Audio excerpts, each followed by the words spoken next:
it looks like it is recording. Yeah, but wait a minute, it's not, how come it hasn't got the little red dot? I I see have the a red dot. I see the red dot. It says recording. Oh, okay. For me, it's a little picture of a cloud. Oh, well, anyway. Well, Hi, Tyrion. Tyrion's ready to get the meeting going. And we are as well, because everyone is here. And our Toastmaster tonight, Ms. Kathleen McNulty, has a flag for us to salute. So we are going to send it over to her. And I will ask everyone to mute. I pledge allegiance to the flag of the United States of America and to the republic for which it stands, one nation under God, indivisible, with liberty and justice for all. Thank you, Kathleen. How's that for punting? Even though we don't have Rob. That's the correct sport, right? I'm not really a sports person, but I think I got him lined up. We're going to give it back to you, Kathleen, to be our Toastmaster for the evening. Thank you. I'm happy to be the Toastmaster. I also have a joke of the day.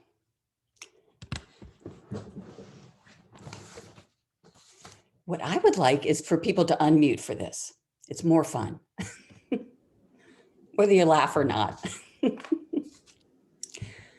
Man goes into a bar and orders 3 beers, takes them over to the table and sits, sips out of one, sips out of the second one, sips out of the third one. Eventually he finishes the beers, goes back up to the bartender, asks for another round. The bartender says, I could deliver these one at a time and they would stay colder and they wouldn't go flat. And the man says, no, that's okay. I've been thinking about my brothers. We used to have fun drinking here. I'm drinking with them. Takes the 3 more beers back. The bartender and the patrons, they get used to it, the way he drinks these 3 beers. One day he comes in with a sad look on his face and he goes up and he orders 2 beers. He goes to sit down. He drinks out of one. He drinks out of the other one, then the other. He goes back up and asks for another round. The bartender doesn't know what to do because he feels really bad for this guy. How does he give him his condolences? He says, I'm so sorry that you lost your brother. And he says, oh, my brothers are fine. They're both alive. I had a medical appointment today and I had some bad news. I can no longer drink alcohol.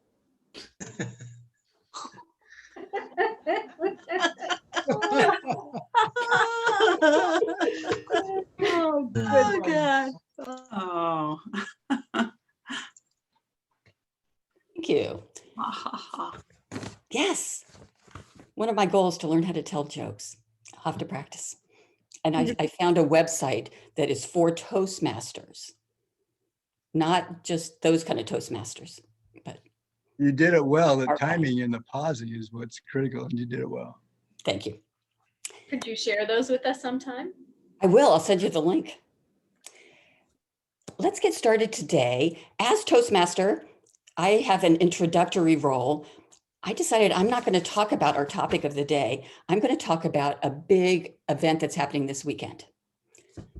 Some of you may be thinking, oh, it's the first day of spring. Nope, nope. I think that's March 20th or the beginning of NCAA basketball. No, that's not until March 18th. You might even be thinking, wow, it's the 3rd week in Lent and I still haven't figured out what I'm giving up. It's none of those things. This weekend is the beginning of daylight savings time. A day that separates out the morning people from the night people. I'm a morning person. I really like that it's light at 6:30 in the morning now. Starting Sunday morning, it's going to be dark again for probably another 6 or 8 weeks. Right. My husband, Steve, is more of a night person. He's thrilled when it stays light later, as he refers to it as a longer day. The day is still 24 hours. Nothing has changed. He loves it. He goes so far as to, he celebrated his birthday on the summer solstice for a number of years. He refused to celebrate it in January when the days are short. He celebrated it in the summer. When people ask you then what you're doing this weekend, you can tell them that you'll be celebrating. That is, if you're a night person, or that you'll be mourning and losing an hour of sleep if you're a morning person like me. Something to look forward to for the weekend. Today we have a couple of speeches. We don't have any changes. We don't have any guests.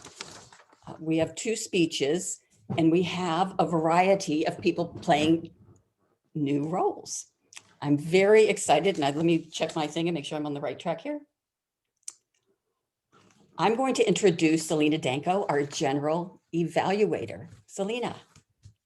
Thank you, Toastmaster. I'm excited and nervous for this new role, and I'm especially not excited about daylight savings time coming up this weekend. I did not know that, and I was celebrating not having to wear this in the morning. I'm going to have to put it back on for my morning forays. So I think with the theme, if I could prove that the pen is mightier than the sword, I would write a letter to someone who has the power to change daylight savings so it just stay the same, because that adjustment kills me every year.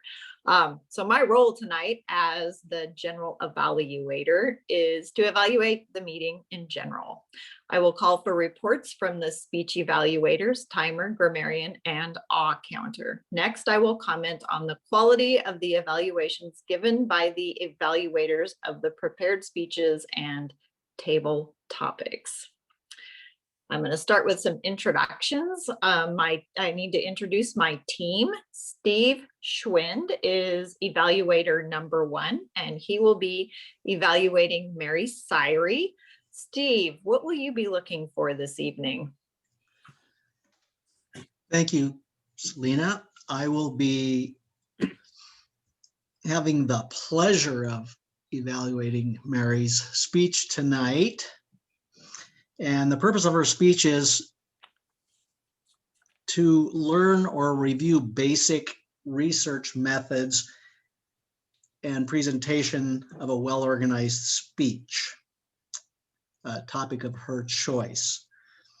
Her job is to present a well-organized speech, well-delivered, maybe a humorous or informational speech, and we shall see what it is exactly when she gets to it, and I will take notes and provide my thoughts as to how the speech struck me at the end of the meeting. Thank you, Ms. General Evaluator. Thank you, Steve. Our next evaluator number 2, is Eric Stepper. He will be evaluating Jackie Graybill's speech. Eric, what will you be looking for this evening? It would be my pleasure to evaluate Jackie's speech. She has spent time across the pond in London, and she's impersonating an SST and just rocking these speeches out. Today, her speech will be a level 3 elective from the effective coaching pathway, and this one's on vocal variety. So I'll be looking for different uses of vocal variety, how she incorporates that in her speech. Time of her speech is 5 to 7, and I will give my report when called upon. Thank you, General Evaluator. Thank you, Eric. The person on my team is the timer. The timer this evening is Lloyd Smith. Lloyd, could you tell us what that entails? Thank you, Selena. In the real world, we rarely have unlimited time to speak. And so it's important to learn to be concise. And that's why the time limits are imposed on us from the on high from Toastmasters. Mary, your speech is 5 to 7 too, I assume. Okay. For the 2 main speeches then at 5 minutes, I will hold up the green. At 6 minutes, the yellow. And at 7 minutes, the red. For the table topics, those are 1 to 2 minutes. So green at 1, yellow at 1.5, red at 2. The evaluations are 2 to 3 minutes. So wait, is that right? Yeah, that's right, 2 to 3. So green at 2, yellow at 2.5, and red at 3. And table topics, I already said that, didn't I? Good enough. Back to you, Selena. Thank you, Lloyd. And our grammarian this evening is a librarian, so watch out. She's going to have her pencil out. Barbara Walters is our grammarian. Barbara, tell us about your role this evening. Thank you, Toastmasters. I am also a little tad bit nervous about this because this is my first time. So the grammarian plays an important role in helping all club members improve their grammar and vocabulary. As a grammarian, I will introduce new words to meeting participants and monitor language and grammar usage. I will write down the language and grammar usage of all speakers, noting incomplete sentences, mispronunciations, and in general, just grammatical mistakes. At the end of the meeting, I will give a complete report when called upon. There is an option to introduce a word of the week, and I know that people have done this in the past. I unfortunately was not prepared, unless you guys wanted to use proverb as our word of the week, because the, look at me already making grammatical errors. Pen is mightier than the sword is a proverb. So the definition of a proverb is a short saying that is widely used to express an obvious truth. An example of a proverb is the pen is mightier than the sword. And it's a short traditional saying that expresses some obvious truth or familiar experience, adage, or maxim. Thank you. Thank you, Barbara. The last member of my evaluation team, and I have to add this little detail. I think another proverb should be, thou shalt not change the time on pain of death. The last member of my evaluation team this evening is Christina Stepper. She will be our awe counter. Christina, can you tell us about your role? Thank you, Selena.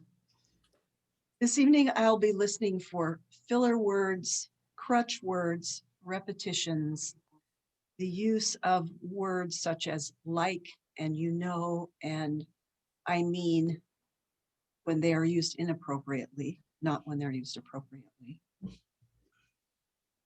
I'll be keeping track through the meeting and I'll report at the end. I do want to let all of the members know that the best way for me to listen well is not to look at who's speaking, but rather to keep my focus on the form that I'm working with. So my not looking at you is not because I'm not interested, it is because that way I can do a more thorough job of my job. Thank you. I'll report at the end when called upon. Thank you, Christina. And now I will turn the meeting back over to our Toastmaster for the evening, Kathleen McNulty. Thank you. A new proverb should be put the new people in charge of all the important things, because you did a great job, Selena, as our general evaluator. Thank you, Madam General Evaluator. It's my pleasure to introduce Mary's speech, and she has written a lovely introduction, as she always does. Can you believe it's been a year, almost to the day, that we last met in person? Remember how we used to shake hands with the Toastmasters before speaking? How we used to sit right next to each other? Sometimes we even hugged. A year ago, terms like shelter in place, N95, herd immunization were unfamiliar. Today, they are everyday terms. An everyday question that we all have is, when will life get back to normal? Today's speaker, Mary Cyree, has been researching this topic and thinks that we might be waiting a while for the answer. A better question might be, How will life get back to normal? Please welcome Mary Cyree with her speech, Join the Herd, Join the Herd. Mary. Let me ask a couple questions. How many of you have been vaccinated for COVID-19? How many of you plan on getting vaccinated when it's available for your demographic? And how many of you are anxious to ditch the face mask and get back to normal life? Yay! Everyone can agree on that. My husband John and I got vaccinated last Thursday. No side effects, just a little sore arm. So that's done. But now what? I understand that I can socialize with other vaccinated and immunized friends in our little bubble, but when does life get back to normal for all of us? Fellow Toastmasters, I've been looking for answers on how we're going to get back to normal and when. Here's what I found. When does life get back to normal? When we ask that question, what we're actually asking is, when do we achieve herd immunity threshold? You've heard that term already this year. It's when a certain percentage of a population is immune to a disease, and because of that, the remainder of the population is indirectly immunized. The ultimate goal of an immunization campaign is to achieve herd immunity, and it varies with every disease. For example, the World Health Organization reports that herd immunity for measles requires that 95% of the population be vaccinated. 95. Measles is highly contagious. For polio, which is not as contagious as measles, the threshold's about 80%. So what's the threshold for COVID? Neither the World Health Organization nor the CDC has released estimates for the herd immunity threshold. Why? Because threshold is calculated on how well the vaccine performs on the general population, out in the wild, you might say. And that data is barely trickling in. We're not even 3 months into the immunization campaign. But interestingly, some publications, Fortune magazine, NPR, the New York Times, have estimated that the threshold is somewhere between 70 and 90% for COVID, but none of them cited their resources. But you know, it's a wide enough range that the real value is probably in there somewhere. And that raises a question for me. How are we doing? Are we on track? The CDC publishes new statistics every day on the vaccination rates. I checked it this morning. 18% of adults in our country have gotten at least one vaccination. 9% have gotten both vaccinations. 9%. Now this should speed up when the Johnson & Johnson vaccine is shipped. But if herd immunity is 70%, we've got a ways to go. So my next question is, how many people are likely to get the vaccine? There's been a lot of pushback from people unwilling to be vaccinated. The Pew Research Foundation has been polling people for the past 9 months to see how likely they are to be vaccinated against COVID-19. In November, 60% of adults responded that they would probably or definitely be vaccinated. But by February, that climbed to 69% of the people who said they would probably, definitely, or already have gotten vaccinated. 30%, and it's split evenly between people who will probably not get vaccinated and definitely will not get vaccinated. This says to me that the best we can hope for today is that 70% of adults in our country will get vaccinated.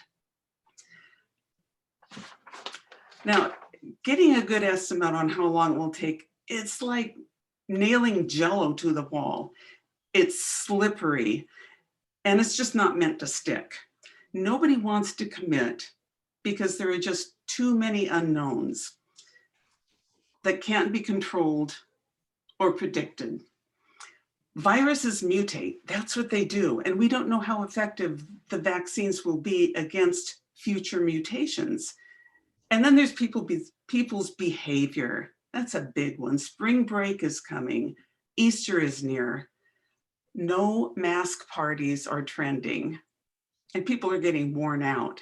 As a matter of fact, we have 4 states now, Texas, Mississippi, West Virginia, and Alabama, who are rolling back their COVID restrictions. Now, I'm a believer in science, but after all the research I've done, and I've done a lot, I have changed my mind. I now question how important herd immunity is. It could take the rest of the year easily. The research for me never quits. About an hour ago, I found an article in today's edition of the Seattle Times. Here's the title of it. We may never reach herd immunity on coronavirus, but it probably doesn't matter. And I'm going to read from the article here. This is from Dr. Jeffrey Dushin, who's a public health officer for Seattle and King County. It would be great if we could reach that threshold, he said. I think it's very questionable that we will. And I also think we don't need to achieve true herd immunity to return to a normal lifestyle. A more realistic goal, he says, is to prevent serious illness and death by vaccinating as many people as possible, as quickly as possible. The virus will continue to circulate, but it won't be nearly as deadly. Another researcher at UW Medicine says that we need to think of it more like the flu vaccine. There's going to be mutations. There will be new vaccines coming out every year to fight those mutations. And that might be a better way of looking at this. I looked for answers really hard for getting back to normal, but I hit a brick wall. But that's what science does. Science reports on data as it comes in, and when more data arrives, science adjusts. And that's what I've done too. The more data I got, the more I had to adjust. There you have it. That's what I know. If you find out something different, let me know. Madam Toastmaster. Thank you, Mary. That was terrific. Gather your thoughts so you can send your note to Mary. Before we do that, I have a quick vaccine story. Not an hour before we started our meeting, I was in my kitchen behind me, and my husband, Steve, who works for Chelan PUD, has his office in the basement, and he comes flying up the stairs and he's dashing out the door and he says, they have extra vaccines and they're letting electrical workers get shots. He was gone. He turned around and said, you want to go? I said, I think I'm eligible, but 1 minute. Can we get 1 minute on the timer, Lord?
That's a minute, Madam Toastmaster. Thank you, Mr. Timekeeper. We are now going to turn to Jackie. Jackie doesn't have a speech introduction. She is practicing for the competition that's coming up, her international speech contest. I will simply turn it over to you, Jackie. Would you give them the title of the speech though? Absolutely. The title of the speech is Standing at the Edge.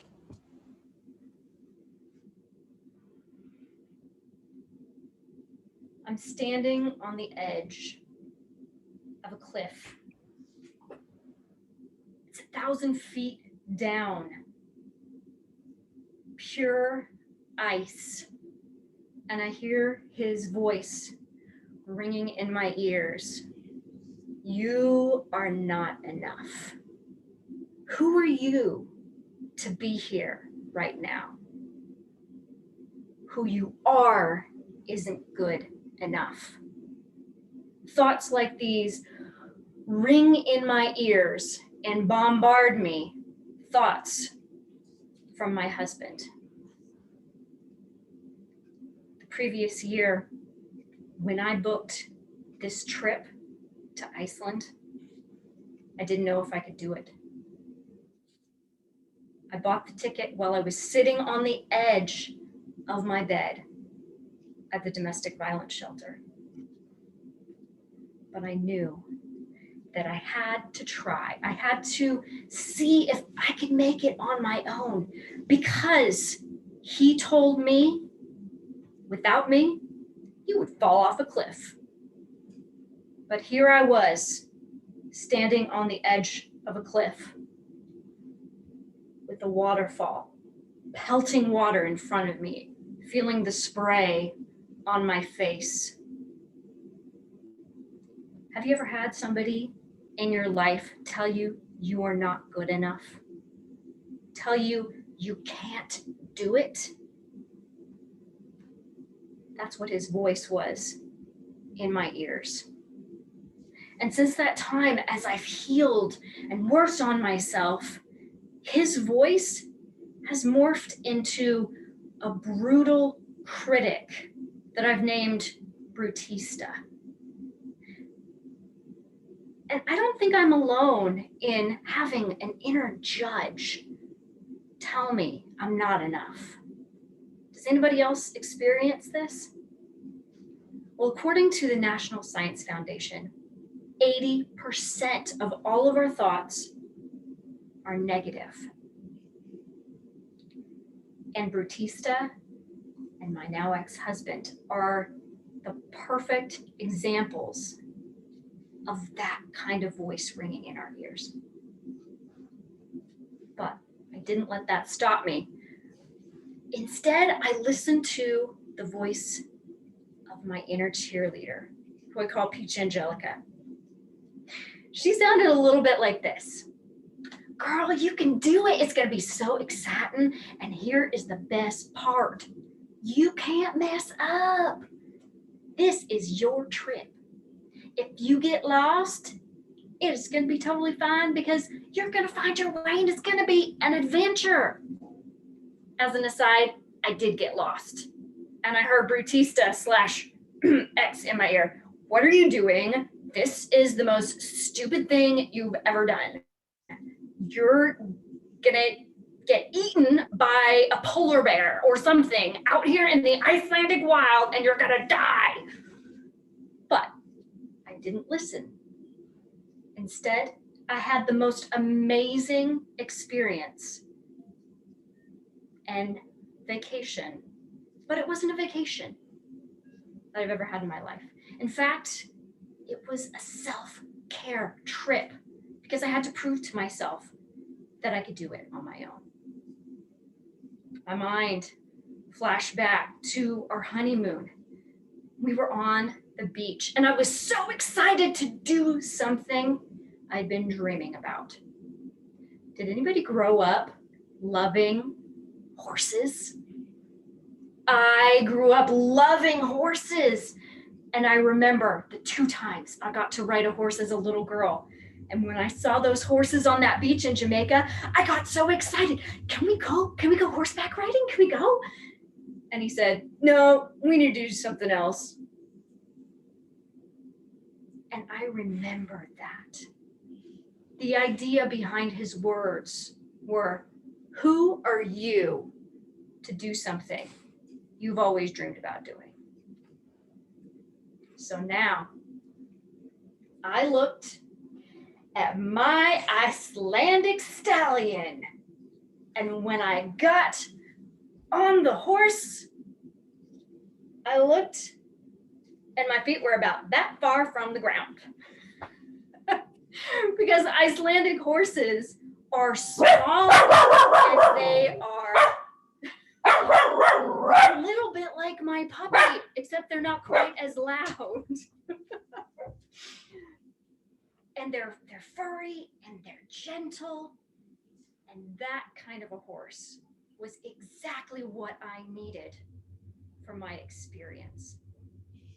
I was riding my horse and I closed my eyes and I felt the cold wind on my cheeks, and it felt like freedom. And I'll never forget it as long as I live. And I heard that inner voice say to me, you did it. You got here. You're doing it. If you can do this, you can do anything. I want to ask you, what is it in your life that you haven't been doing because you're afraid that you're not enough? You're afraid that you can't. You're afraid, like me, that you would be a drain on somebody else. You would mess up. I would like to share with you the words of my inner cheerleader. You are imperfectly perfect, just as you are. You are a gift to the world. What is your cliff? You can do it. Thank you.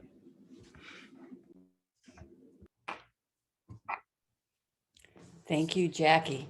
Always great to hear from Peach Angelica. And is it Brutista. Brutista. Brutitis? Yes. Medical condition. My backstory is that her dad is Brutus. Oh, okay. Lloyd, can we have a minute to share our comments? Yes. Thank you.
It's a minute. I'm not done yet. I'll have to finish later. Thank you, Lloyd. Oh, it's time for the most fun part of our evening. The speeches were fun. I don't mean to diminish that. It's always exciting and challenging, though, to do our table topics. I'm going to turn this over to, not Patricia, Pat Woodfield for table topics. Okay, thank you very much. I was curious as to where this particular term came from originally. And so I researched it and I found quite an interesting history, which I need to share with you. It was Edward Bulwer Lytton in 1839 who wrote a play called Richelieu, or The Conspiracy, which was about Cardinal Richelieu, the French cardinal. And the line said, "True this, beneath the rule of men entirely great, the pen is mightier than the sword. But it turns out he's not the first one to have said that. There was an Assyrian sage who wrote in 500 BCE by the name of Ahikar, who stated, "The word is mightier than the sword." However, even before that, the Greek playwright Euripides, who died about 460 BC, is supposed to have written, "The tongue is mightier than the blade." But if we're going to move into the realm of Proverbs, there are several precursors in both the Old and the New Testament. For example, in Epistle to the Hebrews, verse 4:12 has been translated as, "Indeed, the word of God is living and effective, sharper than any two-edged sword." The Islamic prophet Mohammed is quoted by saying, "There will be a tribulation that will wipe out the Arabs, in which those killed on both sides are in the hellfire. In that time, the spoken word will be stronger than the sword." There was yet another Arab, Akbar the Great, who wrote, "An individual has been promoted from the pen to the sword and taken his place among those who join the sword to the pen and are masters of peace and war." Shakespeare even used a similar term in 1600 in Hamlet. "Many wearing rapiers are afraid of goose quills." That's my very favorite one of all of the quotes. And then, of course, we had our very own Thomas Jefferson, who ended a letter in 1792 to Thomas Paine saying, "Go on then in doing with your pen what in other times was done with the sword. Shew that reformation is more practicable by opening on the mind than on the body of man." So there's a little bit of the history of it. So let's get into matters to actually do and give you the opportunity. Let's see. Steve, how would you describe a pen to a modern child of technology? Since we live in such technological times and even little bitty toddlers have electronic devices, how would you describe a pen to a young child? I'm going to ask to pass on answering this, Pat. I'm sorry, I have been engaged in doing my evaluation for Mary's speech, so. Oh, okay. In that case, I'll ask a teacher. Kathleen, Thanks. how would you describe a pen to a young child who's from the world of technology?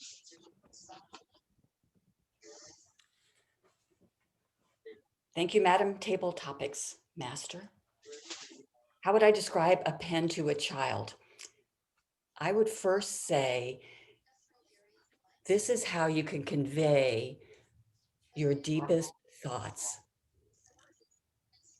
And you can do it without anyone else knowing. You can write it with this long, skinny object on a piece of paper that no one else has to see. It's not published on Facebook. It won't be on Twitter. You can say whatever you want. And you can have a fancy pen with something on the end of it. You can have colors. You could have black and white. As your mood changes, you can change your colors. You can collect your writings. You can share them or not share them. You have control over it. Unlike those messages you send by email or you put on your electronic device, where we all know your parents are going to go look and see what they can find. Good old-fashioned pen and paper. Create your notes, hide them under the mattress. They'll never think of looking there because they're going after your computer. Thank you very much. Thank you. This is a question for our librarian, Barbara. Is there a book or other written material that has inspired you or brought about positive change in your life? Thank you, Madam Table Topics Master. Yes, there are several books, but mostly authors that inspire me. One such author that you might be surprised about is the author Stephen King. Stephen King writes horror fiction, which is not everyone's cup of tea. He is an incredible writer and goes into incredible details. But there's little known about Stephen King. He also teaches people how to write. And some of his material in his book on writing is incredibly inspiring. I have read probably 80% of his novels, and I have not enjoyed all of them. Sometimes he gets very political and sometimes not. Sometimes they're a little too horrific even for me. But I can appreciate his style of writing, and I can appreciate his support of the writing community and the ways he gives back to the writing community, and his support of libraries and his giving back of libraries. Thank you. Thank you very much. Thank you. Eric, I'd like you to react to this particular statement. Influencing the mind can bring about a permanent transformation in a person, while the use of force can subdue an opponent only temporarily. What do you think about that? I'm glad that wasn't mine. Sounds like a proverb to me. And I think can be very true. I think that another proverb is you gather more with honey than you do with a stick. So I challenge people to try and influence people and to try and keep them from irritated. I'm just part of this braver angel thing. It's part of what's going on there. You've got these people storming the Capitol and trying to take things with physical force. It's just never going to work. What's going to happen? You're going to irritate people, and you're never going to get anywhere with that. The Braver Angel organization tries to listen to people and hear what they're hearing and why they're hearing that and why they have those points of view. And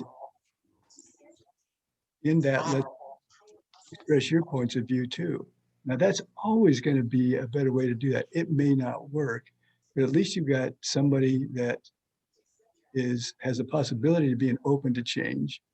Plus you've done your job without being physical or with force. So win-win. It comes out. Thank you, Pat. Thank you. We only have time for one more. Can someone be a timer? Because I'm going to ask Lloyd this one. Okay. Who will do that? Okay, I see. All right, very good. Thank you so much, Christina. Lloyd, John Milton said, "Who kills a man kills a reasonable creature, but he who destroys a good book kills reason itself." What's your reaction to that? Well, mention of John Milton always kind of makes me cringe. He's so famous for having written Paradise Lost, which most people have never written and never read, or rather have never finished reading, because it is one monster of a poem. In any event, Milton was famous for an essay that he wrote called Areopagitica, which is about freedom of speech. And in my opinion, that's much better written than his crappy poem. But in any event, the whole point behind Areopagitica is that the right to express oneself is so innate to humans that if you prevent them from expressing themselves, you're in effect violating a human right, not just trying to oppress them. In addition, Milton, it doesn't quite say it this way, but he clearly implies that once a thought gets out of somebody's pen or mouth or whatever, it's not possible to get it back. You know, that toothpaste is squeezed out of the tube and you cannot suck it back in. And so it's futile. It's literally futile to try to prevent people. And I've always taken that to heart, even before I knew that Milton wrote it. It seems to me there is no such thing as an evil book or a nasty book or whatever. There are only evil people or nasty people. The books are essentially neutral. And finally, attempting to ban a book or prevent people from reading a book never works. I know from my experience as a teacher, the best way to make a kid read a book is to tell him he better not, because there's something that he shouldn't see. I mean, I created a boom in Slaughterhouse-Five one year, Kurt Vonnegut's novel. It was banned in some state back in the Midwest by a bunch of hillbillies. And I told the kids they better not read it because it contained nasty words. And dozens and dozens of copies appeared. Hey, what can you say? Anyway, I think Milton was correct. I'm sorry, not Milton. Yeah, Milton was correct. Right. Thank you very much. Thank you, everyone. You were very eloquent for this profound proverbial experience. And now I will return this to our Toastmaster, Kathleen. Thank you, Madam Table Topics Master. Great job. I'm sure you noticed when you were out wandering around looking up, doing your research, that the gentleman who had that saying or that proverb, Bulwer Lytton, he has a contest named after him. Yeah. And the goal is to have the worst opening sentence to a novel. Mm-hmm. And each year there's a prize. Yeah. So look up Bulwer Lytton writing contest. Exactly. They're just stunning examples of poor writing. You're supposed to write the worst possible first line to a novel in a bunch of different categories.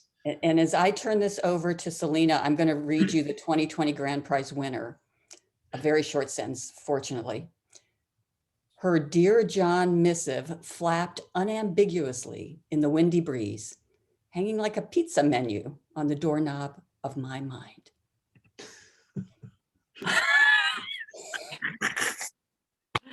That's actually one of the better ones compared to some of them.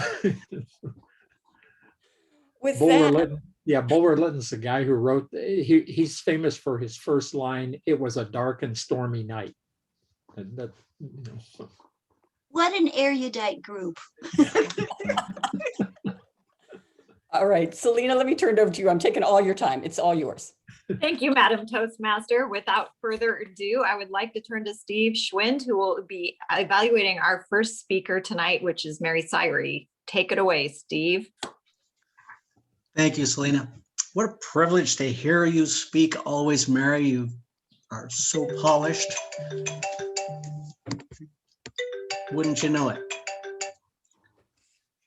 Pardon the interruption. It was a good speech tonight. You picked a topic that is near and dear to everyone's heart, which is an important aspect of speech making, to provide a topic that will hold your audience's interest, and you picked the right one.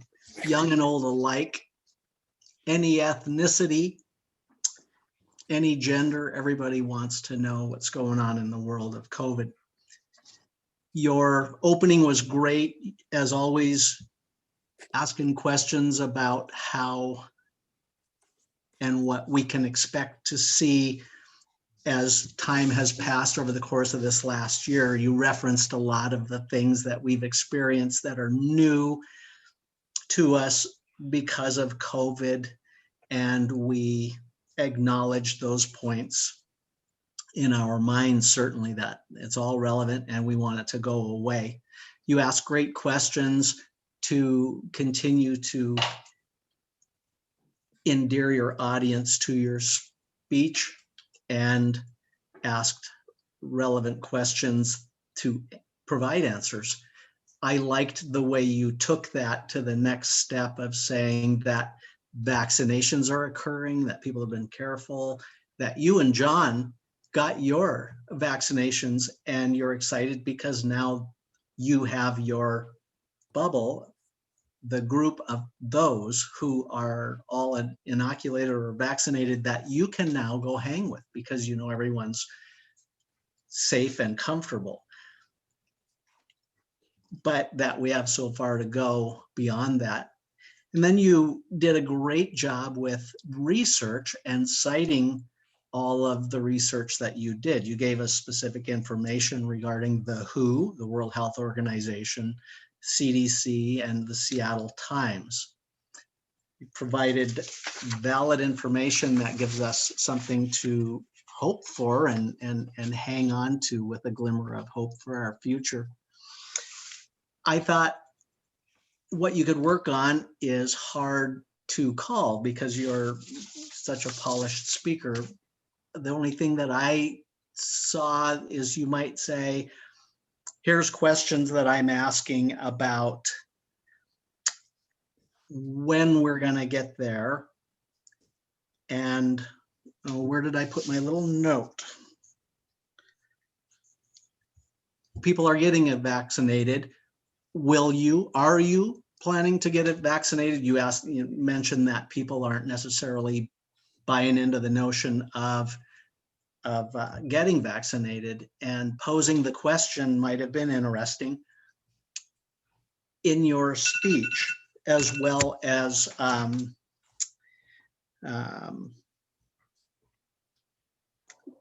just the priorities surrounding how to get out of the woods in this speech, or in this vaccination or epidemic. I'm going to say in closing that I liked your comment about science doesn't have all the answers as to when we get to herd immunity and how we get out of the woods, that you had the Seattle Times article to refer to, that maybe we don't need to get out of the woods with herd immunity, that vaccinations and other safety measures can still be effective in getting us there. And you mentioned in closing that science adjusts, so did I. And then I thought, in the context of the other question that I imagined you posing, is asking your audience, are you as well? I'd like to have done a little more here. I feel like I'm a little rusty at doing evaluations, but it was a great speech. I loved it. I know I'm way over time, as always, and I just enjoy hearing your speeches. Thank you, Mary. Back to you, Madam Evaluator. Thank you, Steve. Excellent evaluation. Now let's move to Eric Stepper for his evaluation of Jackie Graybill's speech. Thank you, Madam General Evaluator. I've seen many of Jackie's speeches. In fact, I've evaluated them. And Jackie, this is one of my favorite speeches of yours. This, you dressed up nice, you had a nice jacket, earrings, and you had a common background. This is not to be dismissed for people that are taking this in. There's nothing there to distract us from your appearance. So that was awesome. Also, part of your speeches, you get excited and your pacing suffers, and you had excellent pacing this time. You had great pacing. It drew me in. There was no time when you had an issue with pacing. You had great gestures, and you had Broomhilda and Peach and all your accents and your own accent, and I love that. And in those accents, you have a vehicle to provide vocal variety in a natural way, and you use that. And part of your own Jackie is you have kind of this harsh whisper to kind of emphasize things, and it's a good part of your vocal variety too. One thing on this speech profile, they have good gradations here, so I'm going to read some of these because some of them are kind of inane, but the loudness or volume, it was great, and you varied it at times.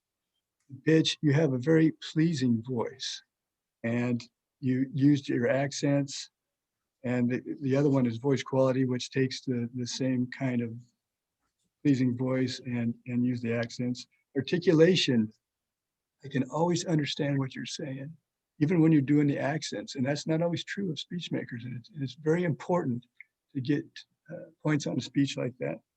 Your timing, like I talked about before, pacing was excellent. Best I've ever seen you do.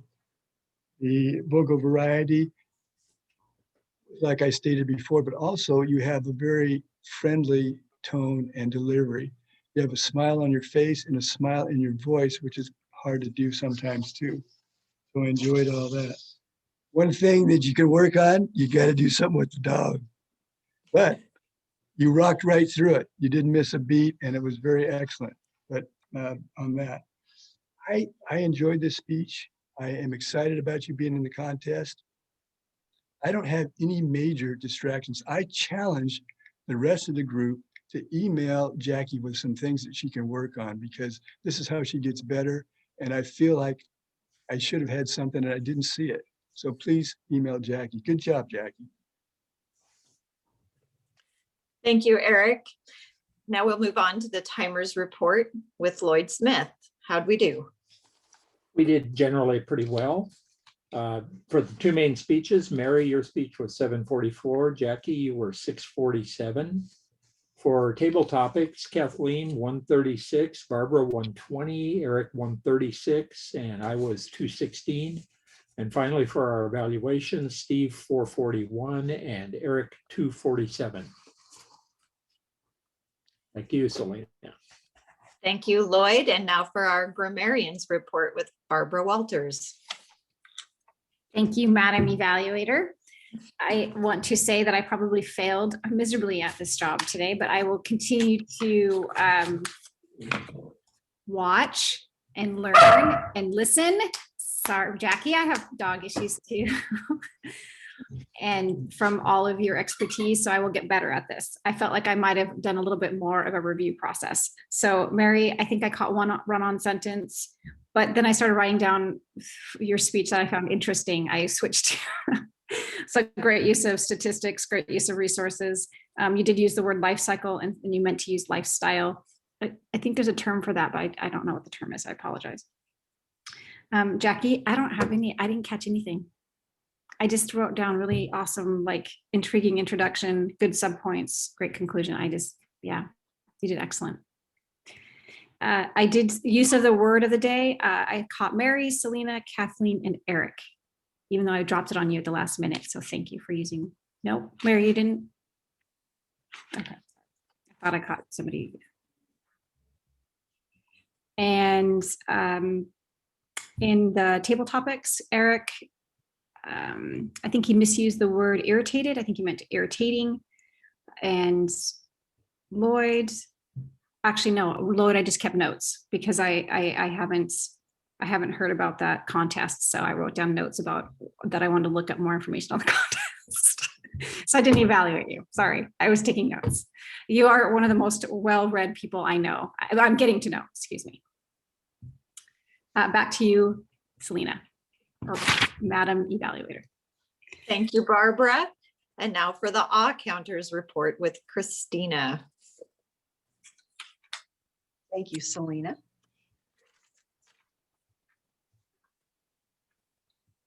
There were some uhs and ums and ers and ands tonight. Jackie, 3 ands. Steve got distracted by his phone. Otherwise, things were going well until the phone rang. Then there were 2 uhs and 2 ands, and a couple of repetitions. Once you got control of the phone, things got better. Lloyd, a couple repetitions, 1 I mean, and a number of uhs. Kathleen, you were clean. Pat, 1 Eric, 4 uhs, 4 ands, and a number of repetitions. Selena, 1 2 ums. Mary, 1 repetition and a word that isn't necessarily filler, but you tend to start sentence with it, is the word now. I noticed 3 times you started sentences with the word now. Something to keep track of. It may be appropriate. It may be something that's sneaking in there as a filler word.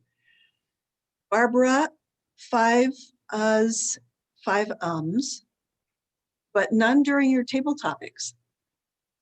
It was during your work as our general evaluator. No, you are our, yes, general evaluator. No, grammarian. That those cropped up. Your table topics was great. You didn't have any fillers at all during your table topics. So very good job. That's my report. Thank you. Thank you, Christina. And now just for the general report for the meeting, I thought the meeting was excellent. I'm asked to report on the dressing of the room, and we dressed this room with such warmth and friendliness. And I so appreciate that, being a new person to this group. It's so welcoming, and I always feel brave, which is appreciated greatly.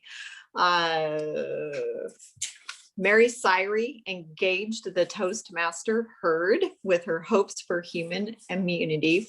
So appreciated her speech. Jackie got me standing on the edge, examining her triumphant life. I hope my life can be equally as triumphant, and I hope I will also always listen to my inner Angelica Peach. Thank you, Jackie, for your inspiration. And thank you, Tyrion, for reminding us to start on time. Table topics were excellent. I love the journey through time, the exploration of the etymology of our theme for the evening. New proverb for me for this evening came from Lloyd Smith. Once the toothpaste is squeezed out of the tube, you can't get it back in. I'm not sure Lloyd invented that proverb. I think I may have heard it before, but I'm going to give Lloyd credit. Our evaluators, our speakers, our topics, and our timer, grammarian, all performed admirably. Congratulations, everyone, to a wonderful meeting.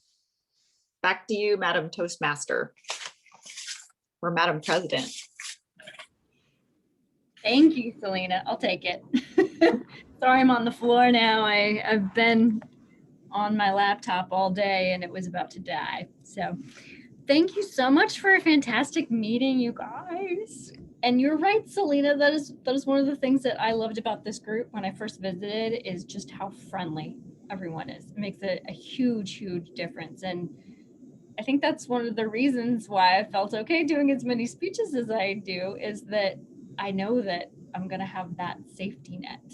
You know, people aren't going to be brutal. They're not going to be mean. So it's a good atmosphere for growth, for sure. And we're happy to have you and Barbara take steps to do new roles. Yay. Lloyd, is there anything you would like to mention as we send our votes for Speaker of the Night to Lloyd, Lloyd? Okay, Okay. perfect. No, actually, I can't think of anything that needs to be said. Oh, wait, we need to take a little informal vote. A club can send its qualifier on to the area contest by any means it chooses. Now, Jackie's the only one who's told me she's at all interested. So all in favor of qualifying Jackie for our entrant into Area A1? Okay, good enough, Jackie, you're it. I will tell the area director, who is me, and everything will be okay. So let's see what we got here. Has It's everyone pretty voted? convenient to be able to tell yourself, you know? Yes, right. Okay, I think we've got all the votes we are going to get. Tonight's winner is Jackie. Thank you, everyone. Appreciate you all. If anybody else doesn't have anything to say, appreciate you being here. Oh, Eric. Yes, go ahead. Selena, that was an excellent job for a newbie. That was a primer. Good job. Very good. Thank you. And Barbara too. You guys are both good. Excellent job, Barbara. Everything in Toastmasters is learned by doing. So Yes, and listening. yeah. Very much pros already, it feels like. So, Good night, everybody. our group. See you guys. All right, bye, y'all. Bye, have a good week. You too.